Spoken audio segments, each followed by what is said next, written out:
Hello guys, welcome back to comic Hind. हम आ चुके हैं आयरन मैन के 8th पार्ट में। तो अगर आपने चैनल को सब्सक्राइब नहीं किया तो कर लीजिए। तो चलिए शुरू करते हैं। जैसा कि हम लास्ट वाले एपिसोड में देख चुके हैं, आयरन मैन और उसकी टीम कॉर्वेक के पीछे जाती है स्पेस में, और इसी बीच हेलकैट और आयरन मैन कॉर्वेक से संपर्क करते हैं, और वो भी टेलीपैथिकली। और कॉर्वेक उनको अपना प्लान भी बताता है, जो कि है सबको जबरदस्ती एक जैसा कॉन्शियसनेस बना देना। बट इसी बीच टोनी कहीं और पे टेलीपोर्ट हो जाता है, और वो भी रहस्यमय तरीके से एक ऐसी जगह पर जो उसे भी नहीं पता कौन सी है। और स्पेसशिप में बाकी के हीरोज और हेलकैट ही बचते हैं, और यहाँ पे दोनों की स्पेसशिप के बीच में फाइट चल रही है। रोडी कहता है, मैं इनको अपने पीछे से हटा तो नहीं सकता, बट अगर ये हमारी मिसाइल की रेंज में आ जाए तो हम इन पे मिसाइल छोड़ सकते हैं। वो कहता है, हेल्सियन जो भी हमारे पास है उसको लोड करो, और स्कारलेट स्पाइडर और मिस्टी तुम हम लोगों को कवर फायर दो। तो स्कारलेट स्पाइडर कहता है, और तुम्हें क्या लगता है मैं यहाँ पे बैठ के अपनी चेकबुक को देख रहा हूँ? तो रोडी कहता है कि अगर उसकी स्पेसशिप पीछे नहीं हटी तो हमारे पास मौका नहीं होगा मिसाइल छोड़ने का। तो वो कहता है, मैं जहाज की टेल पे बैठा हूँ, मेरा कुछ नहीं बचेगा। तो मिस्टी कहती है, उनके पास मिसाइल्स भी हैं? तो रोडी कहता है, हाँ हो सकती हैं। तो वो कहती है, वो तो हमारी जहाज के बिल्कुल पिछवाड़े में है, उन्होंने जो भी फायर किया वो सबसे पहले मुझे ही हिट होगा। तभी कॉर्वेक की शिप उन पे फायर करना शुरू कर देती है। रोडी कहता है, मैंने इस फ्लाइट का कंट्रोल खो दिया है। वो कहता है, हेल्सियन इसको लेफ्ट की ओर घुमाओ। स्कारलेट स्पाइडर भी उल्टा हो जाता है, तो वो कहता है कि मेरा दिमाग घुटनों में आ गया है। फ्रॉगमैन कहता है, मैं स्पेस में जाने के लिए बहुत ही ज्यादा एक्साइटेड था, बट अभी ये मुझे बिल्कुल भी पसंद नहीं आया। वो घूमते हैं और कॉर्वेक की स्पेसशिप के पीछे चले जाते हैं। रोडी कहता है, बच्चे हमारे पास यही मौका है, मिसाइलें दाग दो।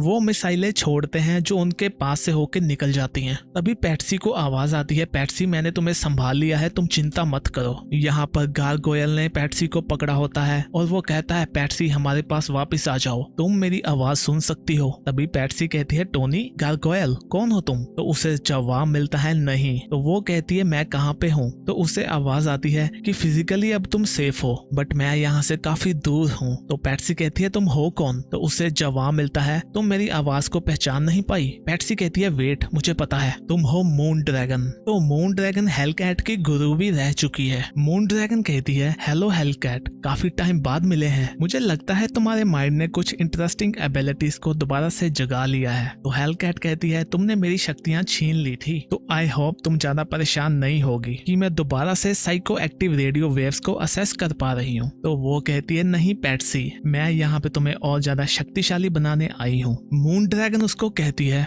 मुझे कॉर्वेक के खतरे के बारे में पता चला, मैं और गार्डियंस तुमसे बहुत ही ज्यादा दूरी पर हैं, बट मैं उसको यहाँ तक सेंस कर पा रही हूँ, हमें उसको रोकना होगा। मैं तुम्हारी मेंटल पावर्स को और ज्यादा एनहांस करने वाली हूँ, बट मैं नहीं चाहती कि तुम लास्ट टाइम की तरह हर्ट हो जाओ। तो हेलकैट कहती है, मुझे भी नहीं पता कि ये अच्छा आइडिया होगा या नहीं, वैसे भी मैं कॉर्वेक को अकेले फेस नहीं कर रही, मेरे साथ टोनी है, रोडी है, और फ्रॉगमैन भी, और बाकी के लोग भी हैं, तुम ज्यादा चिंता मत करो। तो वो कहती है, मैं तुम्हारे पास आऊंगी, पर मुझे आने में टाइम लगेगा। कॉर्वेक तुमसे एक से ज्यादा बार लिंक हो चुका है ना, और वो तुम्हें कमजोर करना चाहता था, बट यही लिंक उसकी कमजोरी बनेगा। तो पैट्सी कहती है, उसने मुझे वो भी दिखाया कि वो क्या करना चाहता है, मैंने उसकी पावर का एहसास किया। मून ड्रैगन कहती है, कॉर्वेक हमें गुलाम बनाना चाहता है, किसी को भी ये राइट नहीं होगा डिसाइड करने का कि वो क्या बनना चाहता है। पैट्सी कहती है, मैं दोबारा से पागल नहीं होना चाहती। तो मून ड्रैगन कहती है, मैं तुम्हें यहाँ पे शक्तिशाली बनाने आई हूँ, तो चलो वहां से शुरू करते हैं, जिसके बारे में तुम भी ज्यादा जानती हो। वो उसको उसके पुराने स्कूल में ले जाती है। वो कहती है, वाह, ये तो मेरा पुराना स्कूल है। तो मून ड्रैगन कहते हैं, हाँ, और यूनिवर्स ने मुझे ये भी बताया कि एक टाइम में तुम्हारी बहुत ही अच्छी फुटबॉल टीम थी। तो पैट्सी कहती है, हाँ, स्टेट की बेस्ट। पैट्सी कहती है, वाओ,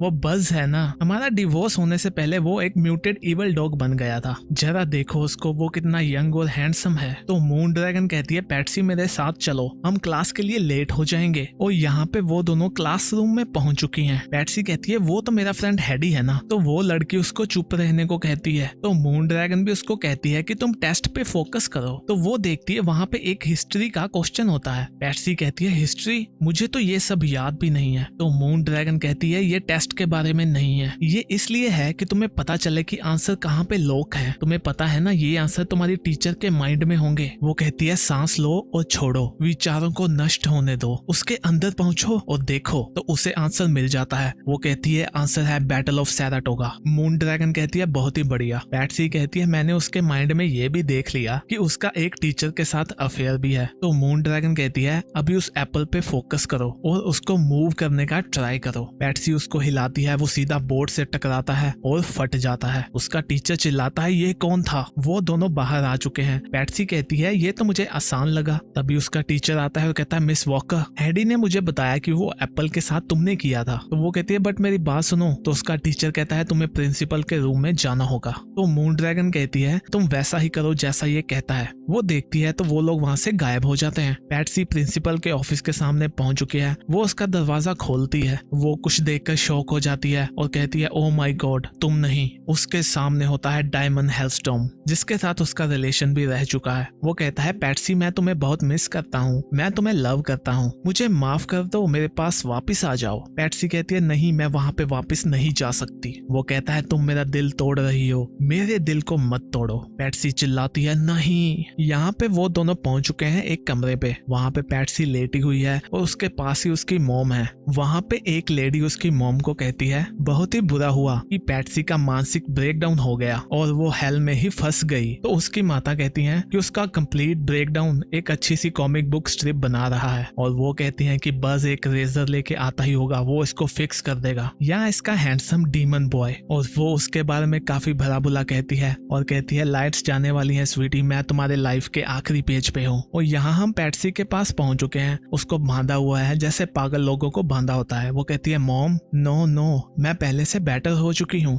मॉम प्लीज उनको कहो मैं बेटर हो चुकी हूँ। वो कहती है नो फ्लेम्स और नो टीथ देखो। वो रोती है और कहती है मॉम टोनी मून ड्रैगन कोई मुझे सुन पा रहा है। तभी उसको आवाज आती है सांस लो छोड़ो, सभी विचारों को निकाल दो, ध्यान लगाओ और उसे देखो। पैट्सी और मून ड्रैगन वहां पहुंच चुकी है। पैट्सी कहती है ये कौन है। तो वो कहती है ये तुम्हारा डर है, ये तुम्हारे माइंड का अपना डर है। मून ड्रैगन कहती है एक सॉफ्ट टच के साथ इसको एक्सेप्ट करो और इसको आजाद कर दो और इसको होल्ड करो। वो उसको गले लगा लेती है और वो वहां से गायब हो जाती है। मून ड्रैगन उसको कहती है अंदर से कॉर्वेक बहुत ही ज्यादा डरा हुआ है, अगर तुम अंदर से नहीं डरी हुई तो तुम जीत सकती हो। और यहाँ हम पहुंच चुके हैं शिप में वापस। वहाँ पे अलार्म बज रहा है बीप बीप इमरजेंसी का। पैट्सी भी होश में आ चुकी है। वो कहती है यहाँ पे क्या चल रहा है। तो फ्रॉगमैन कहता है हमारे बुरे हालात हैं। स्कारलेट स्पाइडर भी कहता है मेरी गन जाम हो गई है, मैं मुश्किल में हूँ। पैट्सी कहती है रोडी कहाँ पे है। और यहाँ पे हम रोडी के पास पहुंच चुके हैं। उनका सारा सिस्टम खराब हो चुका है। रोडी कहता है मैं ब्रेक लगाऊंगा और ये पूरी स्पेसशिप ही उनमें घुसा दूंगा। और यहाँ पे कॉर्वेक कहता है ये देखो स्टार्क का इक्विपमेंट, ये बस बाहर से सही लगते हैं। वो यूनिकॉर्न को कहता है मेरे कहने पे फायर करना। तभी वहाँ पे पैट्सी आ जाती है। वो कहती है रोडी उसको मत छूना।